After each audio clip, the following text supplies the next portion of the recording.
bienvenue sur les ondes de votre chaîne privée Al Wataniya pour ce nouveau bulletin d'information dont voici les principaux titres. Le journaliste mauritanien Ishaq Al-Mokhtar et ses compagnons de Sky News seraient vivants et en bonne santé, a déclaré hier l'ambassadeur de l'Organisation mondiale des droits de l'homme au Liban. La CAP a appelé les acteurs politiques à s'engager résolument dans la recherche de solutions durables aux nombreux défis auxquels se trouve confronté le pays. 2 Palestiniens armés ont tué 4 rabbins dans une synagogue de Jérusalem avant d'être abattus par la police. Merci mesdames et messieurs de vous joindre à nous et nous commençons notre édition par cette bonne nouvelle qui concerne notre compatriote Ishaq Al-Mokhtar. En effet, le journaliste mauritanien Ishaq Al-Mokhtar et ses compagnons de Sky News seraient vivants et en bonne santé. C'est du moins ce qu'a déclaré hier l'ambassadeur de l'Organisation mondiale des droits de l'homme au Liban, Ali Khalil. Notre compatriote et ses compagnons d'infortune seraient détenus dans la ville de Rega en Syrie, a conclu M. Khalil dans un entretien publié par le journal libanais An-Nashra. Dans un communiqué rendu public ce matin, les partis membres de la Convention pour l'alternance pacifique ont appelé les acteurs politiques à s'engager résolument dans la recherche de solutions durables aux nombreux défis auxquels se trouve confronté le pays. Ils ont appelé les cadres du parti affilié à la Convention à s'engager dès à présent une réflexion en profondeur en vue de proposer des formes de lutte politique susceptibles de contribuer à un dénouement de la crise que traverse le pays. Cette déclaration intervient au lendemain d'une réunion ayant regroupé le président de l'APP, M. Massoud Al-Boulkhair, le président de l'UIM, M. Boudial Al-Humaid, et le président de Sawab, M. Abdessalam Al-Harma. Le président du mouvement pour la refondation, Dr Khan Hamidou Baba, était l'invité de l'émission Politis au cours de laquelle Khan Hamidou Baba a brossé la situation politique, sociale et économique du pays. Des rapports qui devaient être instaurés à la fois entre acteurs politiques, mais entre l'État et les populations, entre les différents pouvoirs également exécutifs, législatifs et judiciaires. Tout cela fait que, de mon point de vue en tout cas, la bonne gouvernance n'était pas au rendez-vous et la communication n'y était pas non plus. Et la communication, c'est le lubrifiant d'un moteur. Ce n'est peut-être pas le moteur, mais c'est le lubrifiant. Et là où elle est absente, bien sûr, ça grince, ça coince et quelquefois ça finit par casser. Du Front national pour la démocratie et l'unité et de ses nouvelles structures. Le FNDU est une chance pour la Mauritanie. C'est une chance historique pour la Mauritanie parce que jamais, je dis bien jamais, dans l'histoire politique de ce pays, nous avons pu avoir un large regroupement dans lequel on trouve 17 partis politiques, dans lequel on trouve les principales centrales syndicales du pays, dans lequel on trouve également des organisations des droits de l'homme et dans lequel on trouve des personnalités indépendantes qui ne sont affiliées à aucun parti mais qui ont décidé, sur la base bien sûr des objectifs majeurs du FNDU, de se regrouper et d'essayer également de changer la situation. Du projet de fusion de quelques partis politiques en un parti. Il va plus loin en ce sens qu'il concerne au moins une dizaine de partis, membres du forum, qui sont aujourd'hui en discussion dans la perspective bien sûr de la création demain d'un parti unifié. Donc une dizaine de partis. Une dizaine de partis. Sur les 17 partis que compte le FNDU, il y a 10 partis qui sont déjà sur la ligne de départ. Donc vous voyez bien, ça dépasse le cadre seulement de 3 partis. On peut les connaître parce que jusqu'à présent, il y a que RD, ADEL et vous. Mais encore une fois, je peux vous donner la liste, mais je pourrais vous dire que le parti de Mahfoul Beta fait partie. Celui de Hanana également fait partie. Je pourrais vous citer également Dr Horma. Je pourrais vous citer d'autres. En tout cas, je vous dis encore une fois, sur les 17 partis que compte le FNDU, il y a 10 qui sont sur la ligne de départ. Combien seront-nous à l'arrivée? Ça se discute, mais en tout cas, l'ambition est là. Les perspectives également sont ouvertes. Alors, vous me dites, pourquoi le MPR? La Mauritanie occupe la tête du classement des pays où l'esclavage moderne est pratiqué, a relevé lundi les résultats de l'enquête annuelle de Walk of Free, la fondation australienne de défense des droits de l'homme. Selon l'enquête menée dans 167 pays, 155 600 personnes, soit 4% de la population, sont victimes de l'esclavage moderne. Walk of Free rejette une défaillance délibérée et systématique du gouvernement à faire respecter les dispositions de la loi, ce qui fait que l'exploitation des citoyens continue malgré une législation pour traiter l'esclavage moderne. Le rapport s'interroge sur l'efficacité de l'Agence nationale Tadamoun pour la lutte contre les séquelles de l'esclavage, l'insertion et la lutte contre la pauvreté qui, selon l'ONG, n'a pas encore mené d'activité. Arab African Communication ARC, soucieuse de contribuer à l'amélioration des contenus proposés aux auditeurs et téléspectateurs en Mauritanie, vient de créer le prix Ishaq al-Mokhtar, une distinction annuelle destinée à récompenser les meilleures productions audiovisuelles en Mauritanie. C'est dans ce cadre que son manager, notre confrère journaliste Dada Abdallah, a tenu une conférence de presse dans laquelle il a expliqué les raisons et l'importance de cette manifestation. Démarrage de ce mardi à Nouakchott des travaux de l'atelier de lancement du programme Alliance mondiale contre le changement climatique et du projet adaptation au changement climatique en milieu rural organisé par le ministère de l'Environnement et du Développement durable en collaboration avec le PNUD, l'Union européenne et la GIZ.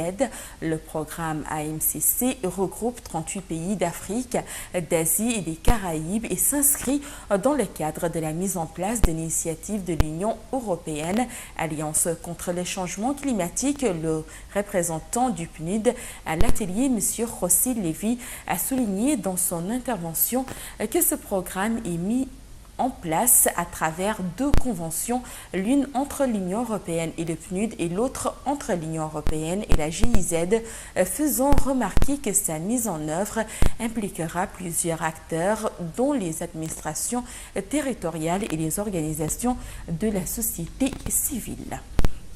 Les travaux d'un séminaire international d'échange d'expériences sur la culture et son rôle dans le développement des villes organisés dans le cadre de la coopération décentralisée se sont poursuivis aujourd'hui pour la deuxième journée consécutive. Ouvrant les travaux de cette rencontre, la ministre de la Culture et de l'Artisanat, Madame Vatmaval Mentesouena, a souligné que ce forum traite de la problématique du développement culturel et de son lien avec le développement durable. Pour sa part, la présidente de la communauté urbaine de Nouakchott a rappelé que la culture constitue le socle de toute action destinée à affronter les défis, corriger les dysfonctionnements et faire l'esquisse d'une approche profonde de développement urbain. L'approche mise en place par la Mauritanie en matière de lutte contre le terrorisme et les crimes organisés tient à la fois compte des impératifs de sécurité et de développement, a déclaré le ministre de l'Intérieur et de la décentralisation, M. Mohamed Salem ou Mohamed Rar, le ministre qui s'exprimait lors d'une rencontre régionale sur la lutte contre le crime organisé et le trafic de drogue ouverte aujourd'hui à Nouakchott, un suivi de Fofana Issa. Parmi les menaces qui affectent la sécurité de nos États partout dans le monde, la drogue et le terrorisme occupent le premier rang. L'actualité quotidienne nous le rappelle constamment. On s'en souvient, en décembre 2013, s'était tenu à Paris le sommet pour la paix et la sécurité en Afrique. La déclaration finale du 10 sommet a mis en exergue l'implantation des réseaux terroristes et criminels, trafiquants de drogue et d'êtres humains, ainsi que le braconnage et le trafic d'espèces menacées qui alimentent les circuits de corruption, constituant dans le même temps une menace pour la paix, la sécurité en Afrique et dans le monde. La seule manière de les circonscrire, ou tout au moins les prévenir, à défaut de pouvoir les contenir, c'est de renforcer la coopération judiciaire et sécuritaire entre les associations régionales et sous-régionales dans le cadre de la lutte contre ces fléaux, notamment avec la mise en place de partenariats mettant l'accent sur la formation et l'échange de renseignements entre services de sécurité des différents pays. La réunion d'aujourd'hui donc entre experts des différents pays ayant en charge la sécurité qui s'est ouverte à Nouakchott ce matin pour une session de travail de 3 jours s'inscrit donc parfaitement dans le cadre des recommandations du sommet de Paris de décembre dernier. C'est donc pour la première fois à Nouakchott que 11 pays africains que sont le Burkina Faso, le Mali, le Maroc, le Sénégal, l'Algérie, la Côte d'Ivoire, le Niger, le Cameroun, la Tunisie, le Tchad et la Mauritanie, auxquels s'est joint la France, et cela représenté par tous les corps de sécurité de ces différents pays. Police et gendarmerie notamment. Plusieurs chefs de corps mauritaniens, africains ainsi que français entouraient pour la circonstance l'ambassadeur de France et le directeur général de la sûreté, Mohamed Oulmeguet, qui a d'ailleurs introduit cette rencontre par un discours de bienvenue et situé sur l'urgence et l'importance de cet atelier des hommes en armes. Quant à l'ambassadeur de France, il a rappelé que le choix de la Mauritanie n'est pas fortuit. Au-delà de sa position charnière, elle a aussi prouvé sa compétence en la matière et s'en explique. Je ne suis ici en poste que depuis 2 mois, mais je voudrais saisir l'occasion de la présence des hautes autorités mauritaniennes pour dire combien j'ai été frappé très sincèrement par la détermination de la Mauritanie dans sa lutte contre le terrorisme et la criminalité organisée. La Mauritanie s'est dotée d'une stratégie nationale de lutte contre le terrorisme et la criminalité organisée dont les grandes lignes, je pense, seront présentées ces prochains jours auprès de vous. C'est une stratégie qui a porté ses fruits et la France peut en témoigner, puisque une tentative d'attentat contre son ambassade en février 2011 avait été déjouée par les services mauritaniens et les auteurs de cet acte avaient été neutralisés, d'autres arrêtés et ensuite condamnés. Il nous situe en outre sur les perspectives et la suite à donner à cette assise. Les résultats de vos travaux sont attendus avec impatience, notamment pour les propositions concrètes que vous pourrez formuler pour le renforcement de la coopération régionale. Il convient aussi, je pense, de réfléchir dès à présent à la possibilité de mettre en place un mécanisme de suivi, un peu à l'instar de la réunion que vous aviez tenue à votre initiative, Monsieur le Ministre, sur la question de la gestion des frontières, partage d'expérience. Le colonel Mohamed Ahmed Abdallah, responsable du bureau des recherches de la gendarmerie nationale, nous situe sur les causes et les enjeux. Tout le monde a pris conscience que la lutte d'un pays seul n'est pas suffisante pour éradiquer ou c'est-à-dire contrecarrer ce fléau. Donc il y a nécessité que tout le monde s'unisse pour ensemble lutter contre ces fléaux qui menacent la sous-région et pourquoi pas le monde entier. Quant à l'officier burkinabé commissaire de son État, il s'est plutôt focalisé sur les mécanismes de fonctionnement et les échanges de stratégies pour asseoir les dispositifs adéquats. Une occasion pour nous de venir présenter notre expertise, mais également de recueillir les expériences des autres pays en matière de lutte antiterroriste et le trafic des stupéfiants. Et nous, notre souhait, c'est qu'au sortir de cet atelier, que toutes les recommandations, bien sûr, soient mises en œuvre pour endiguer ce phénomène qui mine toute la sous-région. Soulignons pour boucler ce dossier que cette initiative a le soutien de la mission interministérielle de lutte contre la drogue et les conduites addictives qui relève du Premier ministre français. Alors vous conviendrez avec moi que ce genre de rencontres deviennent indispensables entre différents acteurs des différents pays soumis à ce qu'on serait obligé d'appeler des fléaux. Ces acteurs qui sont chargés d'éradiquer ces 2 fléaux donc sont appelés à se rencontrer très souvent dans des régions qui sont réputées comme étant des refuges de terrorisme avec AQMI et Boko Haram dans la région, et aussi le Maghreb et l'Afrique occidentale auquel appartient la Mauritanie est réputé aussi comme faisant partie de la plaque tournante du trafic de la drogue sur le plan international. Un reportage signé Fofana Issa. La Commission nationale des droits de l'homme a lancé un appel aux organisations de la société civile, notamment celles qui s'activent dans le domaine de la promotion des droits, d'éviter à tout prix de verser dans le terrorisme, le racisme et la remise en cause de l'unité du pays. Le communiqué de la Commission des droits de l'homme a salué par la même occasion les efforts déployés par le gouvernement en vue de promouvoir les libertés libertés individuelles et collectives, la criminalisation de l'esclavage et la mise sur pied d'une cour spéciale en charge de traiter les défis d'esclavage en Mauritanie. Place maintenant à l'actualité internationale en brève en images avec Sid Ahmed Beylilatou.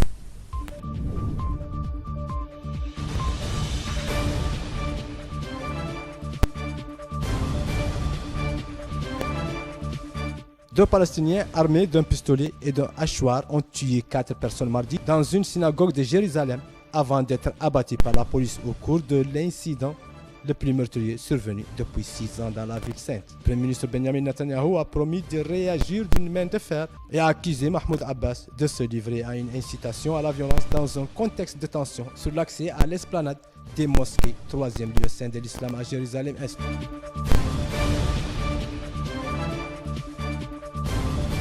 L'Iran et les grandes puissances se sont mutuellement exhortés à des concessions mardi au premier jour de négociations marathon à Vienne en vue d'un accord historique sur le programme nucléaire de Téhéran. À son arrivée dans la capitale autrichienne, le chef de la diplomatie iranienne, Mohammad Javad Zarif, a promis de mener des efforts jusqu'au dernier jour, jugeant qu'un accord était possible tout en mettant en garde ses interlocuteurs contre toute demande excessive.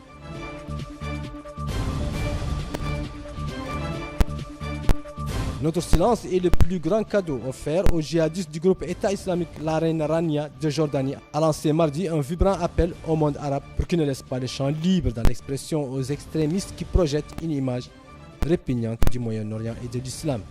Elle s'exprimait à l'ouverture du sommet annuel des médias à Abu Dhabi qui rassemble pendant 3 jours des professionnels de l'information de différents pays.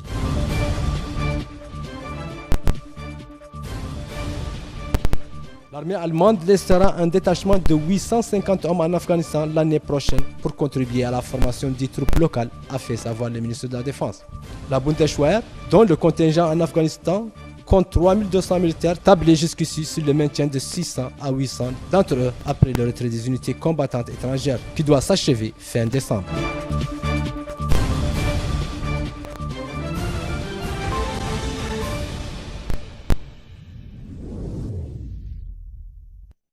C'est la fin, mesdames et messieurs, de cette édition. Merci à vous de l'avoir suivi. Un grand merci à toute l'équipe technique et rédactionnelle qui ont permis de suivre l'information chez vous. Avant de nous quitter, comme chaque soir, tout de suite, le rappel des principaux titres. Le journaliste mauritanien Ishaq Al-Mokhtar et ses compagnons de Sky News seraient vivants et en bonne santé, a déclaré hier l'ambassadeur de l'Organisation mondiale des droits de l'homme au Liban. La CAP a appelé les acteurs politiques à s'engager résolument dans la recherche de solutions durables aux nombreux défis auxquels se trouve confronté le pays. 2 Palestiniens armés ont tué 4 rabbins dans une synagogue de Jérusalem avant d'être abattus par la police. Les programmes se poursuivent sur votre chaîne privée Al Wataniya TV.